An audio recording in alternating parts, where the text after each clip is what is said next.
Good morning. This is Professor Shah again signing on. We are நம்ம எங்கே போயிட்டுருக்கோம்னா unit 4th last ஸ்டேஜ்க்கு போயிட்டுருக்கோம். அதான் இன்ஹெரிட்டன்ஸ்ங்கிறது. இன்ஹெரிட்டன்ஸ்னால் என்னதுப்பா அப்படின்னு யாராவது கேட்டாங்கன்னா, தந்தையுடைய கேரக்டர் பையனுக்கு வர்றது தான் இன்ஹெரிட்டன்ஸ், அம்மாவுடைய கேரக்டர் குழந்தைக்கு வர்றது தான் இன்ஹெரிட்டன்ஸ். அதைத்தான் தாயை போல பிள்ளை நூலை போல சேலைன்னு படிச்சிருப்பீங்க. அதே மாதிரி அப்பா சிப் ஆஃப் அன் ஓல்டு பிளாக்னு படிச்சிருக்கீங்களா இங்கிலீஷில்? ஒரு அடேஜ் வரும், அதுவும் இன்ஹெரிட்டன்ஸ் தான். இப்போ இன்ஹெரிட்டன்ஸை பற்றி நான் பேசுகிறதில்ல. நம்ம கிளாஸில் எப்படி இன்ஹெரிட்டன்ஸ் வருது, அதாவது ஒரு கிளாஸுங்கிறது ஒரு ப்ரைவேட் டேட்டா இருக்கும், ஒரு மெம்பர் ஃபங்க்ஷன் இருக்கும். அந்த மெம்பர் ஃபங்க்ஷன் மட்டும்தான் அந்த டேட்டாவை எடுக்க முடியும். ஆனால் இன்ஹெரிட்டன்ஸ் இருந்துச்சுன்னா அதாவது ஒரு கிளாஸுக்குள்ளே இன்னொரு கிளாஸை கால் பண்ணலாம். அது என்ன பண்ணும்? அப்போ பேஸ் கிளாஸ் உன்னுடைய கிளாஸு, அதுலேருந்து இன்னொரு கிளாஸை கால் பண்ணுறேன்னு அர்த்தம், டிரைவ் பண்ணுறேன்னு அர்த்தம். பேஸ் கிளாஸ் நம்ம என்ன சொல்லுவோம்? சூப்பர் கிளாஸ்ன்னு சொல்லுவோம், நம்ம பேஸ் கிளாஸ் சொல்லுவோம். அங்கேருந்து ஒரு டிரைவ்டு கிளாஸ் க்ரியேட் பண்ணி எடுத்துட்டேன்னா, அப்போ டிரைவ்டு கிளாஸில் அதுக்குன்னு ஒரு டேட்டா இருக்கும், அதுக்குன்னு ஒரு மெம்பர் ஃபங்க்ஷன் இருக்கும். அது போக பேஸ் கிளாஸ்லேருந்து என்ன டேட்டா இருக்கோ அதையும் எடுக்கலாம். புரியுதா? அதைத்தான் சொல்ல வரேன் இன்ஹெரிட்டன்ஸுங்கிறது. அதாவது தந்தைங்கிறது பேஸ் கிளாஸு, டிரைவ்டு கிளாஸ் மகன். டிரைவ்டு கிளாஸில் உள்ள மெம்பர் ஃபங்க்ஷனை வச்சுக்கிட்டு டிரைவ்டு கிளாஸ் உள்ள டேட்டா மட்டும்தான் எடுக்கணும்னு இல்லை, பேஸ் கிளாஸில் உள்ள டேட்டாவையும் எடுக்கலாம். இதை வச்சு தான் பேசுகிறோம். ஓகே, இதைத்தான் நம்ம என்ன சொல்லுவோம்? தந்தையோட கிளாஸு பேஸ் கிளாஸ் இல்லை சூப்பர் கிளாஸ் சொல்லுவோம். ரெண்டாவது சைல்டோட கேரக்டரை இது சப் கிளாஸ் இல்லைன்னா டிரைவ்டு கிளாஸ் சொல்லுவோம். Example reusability. எங்கே யூஸ் ஆகுதுன்னா ரீயூசபிலிட்டி. கொஞ்சம் புரிஞ்சுதா இல்லையா? குடிய answer little bit no, easy answer பண்ணலாம் இல்லையா? இப்போ டைப்ஸ் ஆஃப் இன்ஹெரிட்டன்ஸ் பார்க்கலாமா? நம்பர் சிங்கிள் இன்ஹெரிட்டன்ஸ், அதாவது A derived class, B base class. பியில் இருந்து என்னெல்லாம் பியில் என்ன இருக்குது, அதுக்குன்னு ஒரு மெம்பர் ஃபங்க்ஷன் இருக்கும், அதுக்குன்னு ஒரு டேட்டா இருக்கும். ஏ என்ன பண்ணுன்னா, ஏக்குன்னு ஒரு மெம்பர் ஃபங்க்ஷன் இருக்கும், ஏக்குன்னு ஒரு டேட்டா இருக்கும். ஏ ஏவோட டேட்டாவை எடுக்கலாம், ஏவோட மெம்பர் ஃபங்க்ஷனை வச்சுட்டு. அதே மாதிரி பியோட டேட்டாவையும் எடுக்கலாம். ஆனால் பி ஏவோட டேட்டா எடுக்க முடியாது. தகப்பன் கேரக்டர் பையனுக்கு வரும், ஆனால் பையன் கேரக்டர் ஸ்டேஞ்ச் கேரக்டர் தகப்பனுக்கு வரணும்னு அவசியம் இல்லை. அதுதான் இன்ஹெரிட்டன்ஸ் சொல்கிறோம். மல்டிபிள் இன்ஹெரிட்டன்ஸ் இதுதான். ஏ பி ரெண்டு பேர், இது ஒரு சைல்டு, இது இன்னொரு சைல்டு. அண்ணன் தம்பி ரெண்டு பேருக்கும் அப்பாட்டிருந்து கேரக்டர் வர சான்ஸ் இருக்குது. அது சரி, ஹையரார்கிக்கெல்லாம் 4-5 பேர்லேருந்து வர சான்ஸ் இருக்குது. அடுத்து மல்டி லெவல். மல்டி லெவல்னால் என்ன சார்? லெவல்னாலே ஒரு நிலை சார். அதாவது இப்போ இது ஒரு நிலை, இதுக்கு கீழே இது ஒரு நிலை, இதுக்கு கீழே இது ஒரு இது மல்டி லெவலுங்கிறது. இதான் லெவல் பேர். இந்த லெவலில் என்ன பண்ணுற, இது உன்னுடைய பையன் சன், தந்தைகிட்டேருந்து அப்பாட்டிருந்து தந்தைக்கு எல்லா கேரக்டரும் வரும். அப்புறம் அப்பாவை பேஸ் கிளாஸாக வச்சோம்னா, அவனோட கிராண்ட் ஃபாதரோட அப்பாவை பேஸ் கிளாஸாக வச்சு நீ எடுத்துட்ட. கிராண்ட் ஃபாதரை அப்பாவை பேஸ் கிளாஸாக வச்சுட்டு கிராண்ட் ஃபாதர் பேஸ் கிளாஸாக வச்சுட்டு அப்பாவிட்ட டிரைவ்ட் கிளாஸ் கொண்டு வரலாம். புரியலையா? அதாவது தாத்தாட்டிருந்து அப்பாவுக்கு, அப்பாட்டிருந்து மகனுக்கு. இதான் மல்டி லெவல்ங்கிறது. மல்டி லெவல் பற்றியா? இது ஒரு லெவல், இது ஒரு லெவல், இது ஒரு லெவல். மகனுக்கு அப்பாட்டிருந்து எடுக்கலாம், அப்பாவுக்கு தாத்தாட்டிருந்து எடுக்கலாம். புரியுதா? இதான் மல்டி லெவல் இன்ஹெரிட்டன்ஸ். இப்போ கொஞ்சம் புரிஞ்சு போச்சா? குடிய ஆன்சர் லிட்டில் போயிட்டுனா. இப்போ ஹைப்ரிட், இதுதான் ஹைப்ரிட் இன்ஹெரிட்டன்ஸ். ரெண்டு இன்ஹெரிட்டோட கேரக்டர். புரியுதா? சரி, எப்படி டிரைவ்டு கிளாஸை பேஸ் கிளாஸ் எழுதுறது அப்படின்னா, அதுக்கு ப்ரோக்ராம் எழுதணும். எப்படின்னா அதை சொல்லித்தரேன்.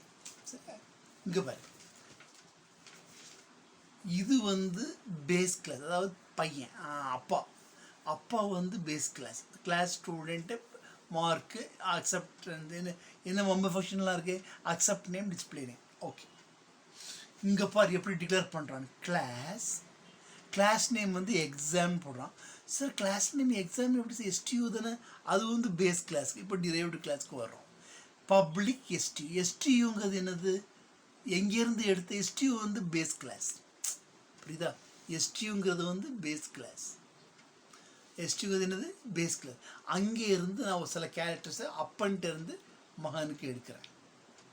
அதான் இங்கே டிக்ளரேஷன் கிளாஸ். புரியுதா புரியலையா? அதான் இங்கே டிக்ளரேஷன் கிளாஸ் எக்ஸாம். இது வந்து மகனுக்குள்ள கேரக்டர். எங்கேருந்து எடுத்து அப்பாட்ட இருந்து எடுத்தேன். அப்பாட்ட என்ன கேரக்டர்லாம் இருந்துச்சு, டேட்டாலாம் இருந்துச்சு, அக்செப்ட் நேமும் ரிஜிஸ்டர் நம்பரும். அதைத்தான் சொல்ல வரேன் இங்கே. இது வந்து பையனுக்குள்ள மெம்பர் ஃபங்க்ஷன். இங்கே பாரு, எக்ஸாம் E1 போட்டேன். E1 டாட் அக்செப்ட் நேம் இங்கே வரும். அதில் சிஇன் M2ன்னு போட்டிருக்கு. M2 எங்கே இருக்குது? M2 இங்கே இருக்கணும். பையன் அப்பாட்ட இருந்து ரிஜிஸ்டர் நம்பரையும் எடுத்துருவேன், அவனை அக்செப்ட் நேமையும் எடுத்துருவேன். புரியுதா? இதைத்தான் சொல்ல வரேன். அப்போது அக்செப்ட் மார்க்கு, நேமு, டிஸ்பிளேஸ்மெண்ட். அப்போ என்ன சார் சொல்ல வரீங்க அப்படின்னா, அதாவது பேஸ் கிளாஸ் வந்து அப்பா, டிரைவ்டு கிளாஸ் வந்து பையன்றது அப்பாவோட கேரக்டர் எடுத்துக்கலாம். இதை தான் சொல்ல வரேன். புரியுதா? அடுத்த டாபிக்கு போகலாமா? ஓகே. இப்போ மல்டி லெவல்னால் சொல்லி கொடுத்தனா இல்லையா? மல்டி லெவல்னால் தாத்தாட்ட இருந்து பையனுக்கு, மகனுக்கு, மகன்கிட்டருந்து கிராண்ட்சனுக்கு, இப்படி வரதான் மல்டி லெவல். இங்கே பார்த்துக்க, பேஸ் கிளாஸ் இது தாத்தா எல்லாம் டிக்ளேர் பண்ணியாச்சு. ஓகே, தாத்தாவை டிக்ளேர் பண்ணியாச்சு. அதுக்கடுத்து யார்? Derived class. தாத்தாட்டிருந்து யாருக்கு வரும்? அப்பனுக்கு வரும். ஸோ இது அப்பா, இது அப்பா, இது வந்து தாத்தா எடுத்தாச்சு. அதே மாதிரி அப்பாட்ட இருந்து அப்பா வந்து தாத்தாட்டின்னு எடுத்தாச்சு. அதுக்கடுத்து என்ன பண்ணுவேன்? அப்பா வந்து நீ வந்து அப்பாட்டேருந்து எடுப்ப. அது எப்படி? இது இங்கே இருக்கு. இங்கே பாரு, அங்கே என்ன பார்த்த? என்ன பேஸ் கிளாஸ்க்கு எஸ்டியூ போட்டேன்.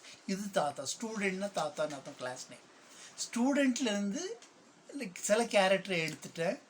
யாரை வச்சு எடுத்தேன்? அப்பாவை வச்சு எடுத்தேன். எக்ஸாம் கிளாஸ் தான் அப்பாவோட கிளாஸ். ரிசல்ட்னு கிளாஸ் கொண்டு வந்தேன். அது வந்து உன்னுடைய கிளாஸ். யாச்சிருந்து ஆக்சஸ் பண்ண? எக்ஸாம்ன்றது. எக்ஸாம்ங்கிறது யார்? அப்பா. எக்ஸாம் இங்கேருந்து எடுப்பார் ஸ்டூடெண்ட் யார்? Grand father. எல்லா கேரக்டரும் எடுத்துருவார். இதைத்தான் சொல்ல வரேன். இப்போ நல்லா புரிஞ்சுதா புரியலையா? அதாவது கிராண்ட் ஃபாதர்கிட்ட இருந்து அப்பா எடுப்பார், அப்பாட்ட இருந்து நீ எடுப்ப. இதான் மல்டி லெவல். புரியுதா? அடுத்த ஸ்டேஜ் போகலாமா? ஸோ இங்கே அழகாக போட்டிருக்காங்க. கிராண்ட் ஃபாதர்கிட்டருந்து ஃபாதர்கிட்டருந்து சைல்டு. விசிபிலிட்டி ஆஃப் மோட்ஸ் என்னென்னா, டேட்டா டிக்ளேர் பண்ணும்போது ப்ரைவேட், ப்ரொடெக்டட், பப்ளிக்னு டிக்ளேர் பண்ணுவோம். இது வந்து பேஸ் கிளாஸ், இது வந்து derived class. Base class private அப்படியே தான் இருக்கும். இங்கேயும் ப்ரொடெக்டட், பப்ளிக், இது ரெண்டுமே இங்கே வரும். இதை தான் என்ன சொல்கிறது? Private visibility mode. 3 மோடு உண்டு. ப்ரைவேட் விசிபிலிட்டி மோடு, இன்னொன்று ப்ரொடெக்டட், இன்னொன்று பப்ளிக். ப்ரொடெக்டட் எப்போ விசிபிள் ஆகும் அப்படின்னா இந்த மோடில். பப்ளிக் எந்த மோடில்? இந்த மோடில். படித்து பாரு, புரியும்.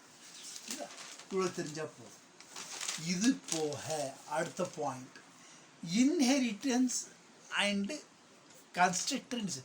சார் நீங்கள் சொன்னீங்க இல்லையா, தாத்தா நான் பேஸ் கிளாஸு, அதுக்கப்புறம் அப்பாங்கிறது டிரைவ்டு கிளாஸு, அவங்களுக்கு பையங்கிறது இன்னும் அதுலேருந்து டிரைவ்டு கிளாஸ் சொல்லிட்டு ஒரு கிளாஸை டிக்ளேர் பண்ணுறேன்னா அந்த கிளாஸை ஃபஸ்ட்டு இனிஷியலைஸ் பண்ணும். அதுதான் கன்ஸ்ட்ரக்டருங்கிறது. இங்கே பாரு, கிளாஸ் பேஸ் கிளாஸ் பண்ணுறேன். அப்போ அதுக்கு ஒரு கன்ஸ்ட்ரக்டர் வேணும்.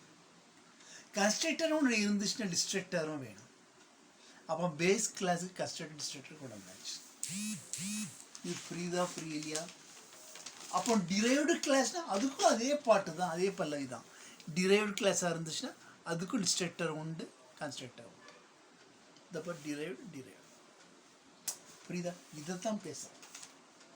அதுக்கு அடுத்தது ஸ்கோப் ரெசல்யூஷன் ஆப்ரேட்டர்னா என்ன சார் அப்படின்னா, என்ன பாரு, ஒரு கிளாஸ் ஆரம்பிச்சிருக்கேன். இஎம்பிங்கிறது பேஸ் கிளாஸு, இஎம்பி பேஸ் கிளாஸ்னால் ஸ்டாஃப்ங்கிற ஒரு கிளாஸ் பையன்ட்டு எடுக்கிறேன்னு வச்சுக்கோ. ஸ்டாஃப் யார்? பையன். இஎம்பிங்கிறது என்னது? எங்கேருந்து எடுத்தோம்? பப்ளிக்லேருந்து எடுத்தோம். இஎம்பி பேஸ் கிளாஸ் உங்கள் அப்பாட்டேருந்து பையனுக்கு எடுத்தாச்சு. இவ்வளோதான், வேறு ஒன்றுமே கிடையாது. என்னமோ போட்டிருப்பானே, ஒன்றுமே இல்லை சார். ஆனால் எப்படி போட்டிருப்பான்னா வாய்ட் இஎம்பி. இஎம்பிங்கிறது என்னது? நல்ல பாரு, இஎம்பிங்கிறது தாத்தா. ஏன்னா வேலை சொல்லுவோம், பையன் அப்பாங்கிறது இஎம்பி. இஎம்பியில் என்ன டேட்டா எடுக்க போகிற? டிஸ்ப்னு உண்டா ஃபங்க்ஷன்? எஸ் இருக்குது, அதை எடுக்க. இந்த பாரு, ஸ்கோப் ரெசல்யூஷன் ஆப்ரேட்டர் என்ன? 2 செமிகோல் இருந்து 2 கோல் இருந்து SROன்னு அர்த்தம். ஸ்கோப் ரெசல்யூஷன் ஆப்ரேட்டர்னு அர்த்தம். வாய்ட் ஸ்டாஃப் இருக்குன்னு வச்சுக்கோ. ஸ்டாஃபுக்கும் ஒரு டிஸ்பிளேஸ்மெண்ட் உண்டு. ஸ்டாஃபில் இருந்துக்கிட்டு அப்பாவுடைய மெம்பர் ஃபங்க்ஷன் டேட்டாவே எடுக்கலாம். புரியுதா? இதைத்தான் திரும்ப எடுக்கிறோம். வேறு ஒன்றும் பண்ணல. இதைத்தான் பேசுகிறோம் திரும்ப. அப்போ இன்ஹெரிட்டன்ஸ் உங்களுக்கு புரியுதா? அப்பாவுடைய இப்போ சில டேட்டாவை சன் எடுக்கலாம், ஆனால் சன்ட்டு அப்பா எடுக்க முடியாது. கிராண்ட் ஃபாதரோட டேட்டா அப்பா எடுக்கலாம், கிராண்ட்சன் எல்லாரோட கேரக்டரும் எடுக்கலாம். இதுதான் சார், வேறு ஒன்றுமே இல்லை சார். இதைத்தான் நம்ம என்ன சொல்லுவோம்? இன்ஹெரிட்டன்ஸ் சொல்கிறோம். கிளாஸ்னால் கன்ஸ்ட்ரக்டாக தான் இருக்குது, டிஸ்ட்ரிக்டாக இருக்குது. அதுவும் ஞாபகம் வச்சுடுங்க. From this we are signing off the topic of Unit 4. So I request you, please subscribe this channel to your friends or anybody else. Unit 5 நம்ம நாளைக்கு லான்ச் பண்ணுறோம். நாளையோட போர்ஷன் முடியுது. So next we are going for +2 level. அது உங்கள் நல்லதுக்காக பண்ணுறோம். So please cooperate with us, stay with us. Thank you.